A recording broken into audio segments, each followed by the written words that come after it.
Good morning, guys. It's me again. Welcome to this Thursday morning, Maundy Thursday, they call it in Holy Week. Yeah, welcome back. Today is the day of the Last Supper, and back in Bible times, this is the first day of the Feast of Unleavened Bread. This is that, that painting with Jesus and his 12 disciples in that room having their meal together. This is that day, thousands and thousands of years ago. This happened today, and it's a true story, as I've been saying to you guys, because of all the evidence and all the other historical accounts of Jesus walking the earth, So today I'm going to read to you from Luke, and then going into Mark, because they each have different accounts of the same story, and I want you to hear as much as possible. Also, this evening I'm going to be doing something slightly different. Quite late this evening, I'm going to be reading a big account from John. He was the guy who was actually there at the meal, of what Jesus said to the disciples throughout the meal. So late tonight, probably about 10 p.m. or something. So if you're in bed by then, that's fine, go to bed. But if you happen to be up at 10 and you want to listen to what Jesus said to his disciples, then I'll be reading it. It'll be there for Friday morning anyway. But yeah, so that's tonight at 10. I'll be reading from John. But right now, I'm going to read from Luke and Matthew of what happened thousands of years ago on this Maundy Thursday, the Last Supper day. Okay, here we go.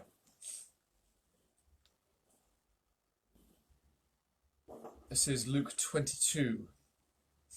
Then came the day of unleavened bread, on which the Passover lamb had to be sacrificed. Jesus sent Peter and John, saying, "Go and make preparations for us to eat the Passover." "Where do you want us to prepare for it?" they asked. He replied, "As you enter the city, a man carrying a jar of water will meet you. Follow him to the house that he enters, and say to the owner of the house, 'The teacher asks, where is the room where I may eat the Passover with my disciples?' He will show you a large upper room, all furnished. Make preparations there." They left, and they found things just as Jesus had told them. So they prepared the Passover. It's amazing how he does that. He plans things. Anyway. When the hour came, Jesus and his apostles reclined at the table. And he said to them, "I've eagerly desired to eat this Passover with you before I suffer. For I tell you, I will not eat it again until it finds fulfillment. Until it finds fulfillment in the kingdom of God." Yeah. So after taking the cup of wine, he gave thanks. And he said, "Take this and divide it among you. For I tell you, I will not drink again of the fruit of the vine until the kingdom of God comes." And he took bread, gave thanks, and broke it. Sorry, I forgot to say at the beginning, this question, the series question today in why is why the bread and why the wine. So here we go. He took the bread, he gave thanks, very important, he always gives thanks, and he broke it, divided it up, and he gave it to them, saying, "This is my body given for you. Do this in remembrance of me." In the same way, after the supper, he took the cup of wine, saying, "This cup is the new covenant in my blood, which is poured out for you. But the hand of him who is going to betray me is with mine on the table. The Son of Man will go as it has been decreed, but woe to that man who betrays him."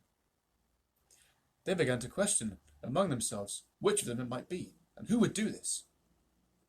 None of them had a clue. It's interesting that they all asked, "Is it going to be me? Am I going to betray you, Lord?" No, they didn't have much faith in themselves, which is interesting. So the bread and the wine. The bread represents Jesus' body. The wine represents Jesus' blood. Jesus' body was broken on the cross, and Jesus' blood was poured out on the cross. You could spend hours, years studying the communion. That's what it's called, the communion.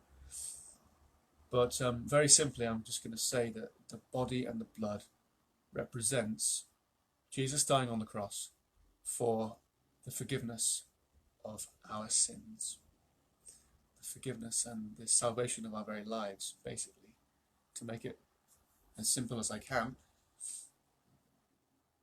Yeah, because of what he did, we are saved. Because his body was broken, because his blood was poured out, we're free, we're saved, if we believe it. Yeah. And so Jesus uses bread and wine as the image to remember him by. He says, do this in remembrance of me. So Christians especially, we're told to do it, and in so doing, we remember what he did for us, we thank him, and also we proclaim to the world what he did for us. So yeah, that is what the body and blood, the body and the blood, the bread and the wine represents for Christians. And tonight, of all nights, people around the world will be taking communion to remember what Jesus did for us. So I hope that made that clear. If you don't get what I said, then shout at me for not being clear enough, okay? And I'll try and make it clearer if I can. Anyway, let's carry on. So, a dispute also arose among the disciples as to which of them was considered to be the greatest. Jesus said to them, the kings of the Gentiles lord it over them. The Gentiles at this time were people who were not Jews. Not Jews, Gentiles, everybody else. And those who exercise authority over them call them benefactors. They call themselves benefactors. But you're not to be like that, you disciples. Instead, the greatest among you should be like the youngest, and the one who rules like the one who serves. For who is greater, the one who is at the table or the one who serves? Is it not the one who is at the table? But I am among you as one who serves. You are those who have stood by me in trials, and I confer on you a kingdom, just as my Father conferred one on me, so that you may eat and drink at my table in my kingdom, and sit on thrones, judging the 12 tribes of Israel. Yeah. Jesus, in doing this, in other Gospels, basically he says to them, he who is to be first has to be last, and a servant of everyone. He's flipping the tables over right properly. What is it, 180 degrees he is? If you want to be first, you must make yourself last. Big paramount teaching there from Jesus.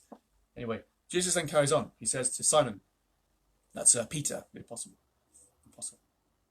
Simon, Satan has asked to sift you like wheat. But I've prayed for you, Simon, that your faith may not fail. And when you have turned back, strengthen your brothers. Sift you like wheat? Interesting choice of words. Basically, Satan wants to destroy Simon Peter. Jesus says to Simon here, when you have turned back. He's basically just said to Peter, you're going to turn away from me.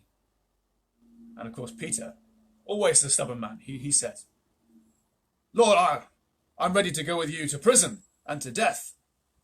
But Jesus answered, I tell you, Peter, before the cock crows today, tomorrow, Friday morning, you will deny 3 times that you know me. It's very late at night by this point, obviously. Then Jesus asked them, when I sent you out without purse, bag, or sandals, did you lack anything? No? Nothing, they answered. He said to them, but now, if you have a purse, take it, and also a bag. And if you don't have a sword, sell your cloak and buy one. It is written, and he was numbered with the transgressors. That was written in Isaiah hundreds of years before. For I tell you that this must be fulfilled in me. Yes, what is written about me is reaching its fulfillment. The disciples said, see, Lord, here are 2 swords. That is enough, he replied. Now, I've just been reading from Luke. I'm going to jump to Matthew. A slightly different account of what happens next. Slightly longer, a bit more detail. Gethsemane. Jesus went with his disciples to a place called Gethsemane, which is a nice garden on the Mount of Olives. And he said to them, sit here while I go over there and pray. He took Peter and the 2 sons of Zebedee along with him, James and John, and he began to be sorrowful and troubled. And he said to them, my soul is overwhelmed with sorrow to the point of death. Stay here and keep watch with me. Going a little further, he fell with his face to the ground and prayed, My Father, if it is possible, may this cup be taken away from me. Yet not as I will, but as you will. One of the most powerful prayers, I think, in the whole Bible was just then Jesus asking God the Father, if there is another way, may it be so, but not what I want, but you want, God. Remember, Jesus is fully God and fully human. He didn't want to die. None of us wants to die. The human nature of him was scared. But the divine God nature in him was like, God, what your will is, I will follow and obey. And it's wonderful how very relatable Jesus is to us. Then Jesus returned to his disciples and he found them sleeping. Can you men not keep watch with me for 1 hour? He asked Peter. Watch and pray so that you will not fall into temptation. The spirit is willing, but the body is weak. He went away a second time and prayed, My Father, if it is not possible for this cup to be taken away unless I drink it, may your will be done. In fact, it's very interesting. Let me go back to Luke. There's a description of Jesus in the garden. Oh, I've lost it. Anyway, no, I know it. Anyway, so in Luke, it describes Jesus as praying so hard and so fervently that his sweat was like drops of blood. Apparently, scientifically, if you are so anxious, your sweat does become blood. And you start, like, if you see it in the Passion of the Christ film, actually, little tiny little beads of blood. Yeah, anyway, so, like, if you know you're going to get crucified in the morning, or the next day, of course you're going to be sweating blood.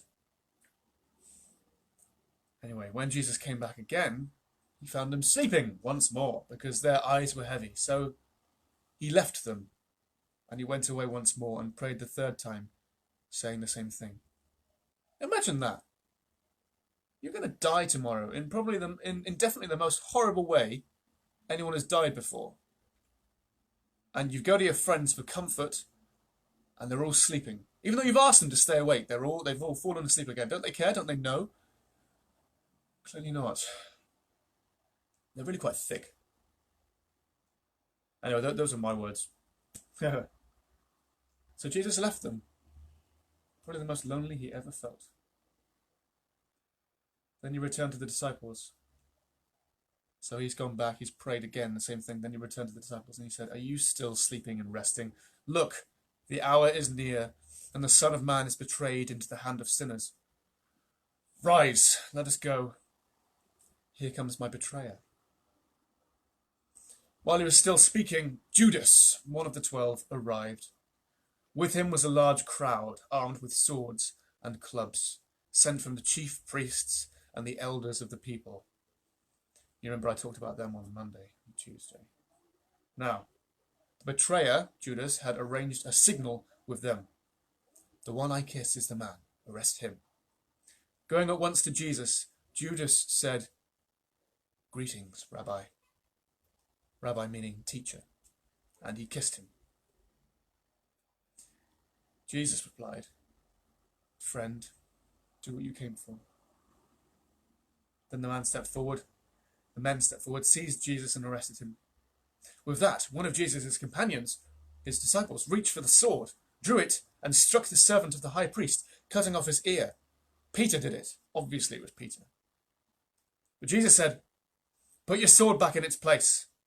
For all who draw the sword will die by the sword. And Jesus touched the servant on the ear and healed his ear.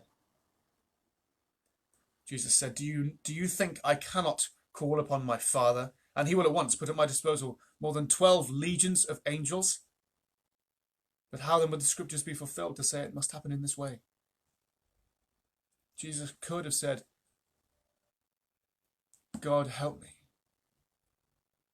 He could have said, send me 12 legions. Is that like 12,000 angels? Something like that. But again, as he says, how would the scriptures then be fulfilled? How would then Jesus save humanity? This was the only way. At that time, Jesus said to the crowd, "Am I leading a rebellion that you've come out with swords and clubs to capture me? Every day I sat in the temple courts teaching, and you didn't arrest me. No, but all this has taken place that the writings of the prophets might be fulfilled." Then all the disciples deserted him and fled. So by this point, it's either very, very late Thursday night or very, very early Friday morning. Those who had arrested Jesus took him to Caiaphas, the high priest, where the teachers of the law and the elders had assembled. But Peter followed him at a distance, right up to the courtyard of the high priest. He entered and sat down with the guards to see the outcome. The chief priests and the whole Sanhedrin were looking for false evidence against Jesus so they could put him to death. Remember the Sanhedrin and the Pharisees? No, hang on. Sorry, the Sanhedrin was the council of the like the council, like the government at that time of the Jews. The high up people. Sanhedrin. They were looking for false evidence against Jesus so they could put him to death, but they didn't find any, though many false witnesses came forward. Bear that in mind. They couldn't find any fault. They couldn't find anything to charge Jesus with. Finally, 2 people came forward and they declared, "Oh, this fellow said, I'm able to destroy the temple of God and then rebuild it in 3 days." Jesus said that, but he was talking about his body. Just going to point that out. Then the high priest stood up and said to Jesus, "Are you not going to answer? What is this testimony that these men are bringing against you?" But Jesus remained silent. The high priest said to him, "I charge you under oath by the living God, tell us if you are the Christ, the Son of God." "Yes, it is as you say," Jesus replied. "But I say to all of you, in the future you will see the Son of Man sitting at the right hand of the Mighty One and coming on the clouds of heaven." Then the high priest tore his clothes and said, "He has spoken blasphemy! Why do we need any more witnesses? Look, now you have heard this blasphemy. What do you think?" "He's worthy of death," they answered. Then they spat in his face and struck him with their fists. Others slapped him and said, "Prophesy to us, Christ. Who hit you?" Now Peter was sitting out in the courtyard, and a servant girl came to him. "You were also with Jesus of Galilee," she said. But he denied it before them. He said, "I don't know what you're talking about." Then he went out to the gateway, where another girl saw him, and said to the people there, "This fellow was with Jesus of Nazareth." He denied it again with an oath. "I don't know the man." An oath being, he sweared like, "I swear on this, I don't know the man." After a little while, those standing there went up to Peter and said, "Surely you are one of them, for your accent gives you away." Then he began to call down curses on himself and swore to them, "I don't know the man." This is one of Jesus' best friends saying this. Immediately, a cock crowed. Then Peter remembered the words Jesus had spoken. "Before the cock crows, you will disown me 3 times. And Peter went out and wept bitterly. That's the last bit I'm going to read for this morning, for this trial goes on late into the night into Friday, so tomorrow I shall read what happens next, tomorrow morning. As I said earlier, this evening at 10 p.m, I'm going to read John's account of what happened, of all the stuff that Jesus said to his disciples while they were eating the Last Supper, because it's such powerful stuff. For now, thank you for watching. I hope you have a wonderful day. Why the bread and why the wine? I covered that, and hopefully it makes sense to you guys.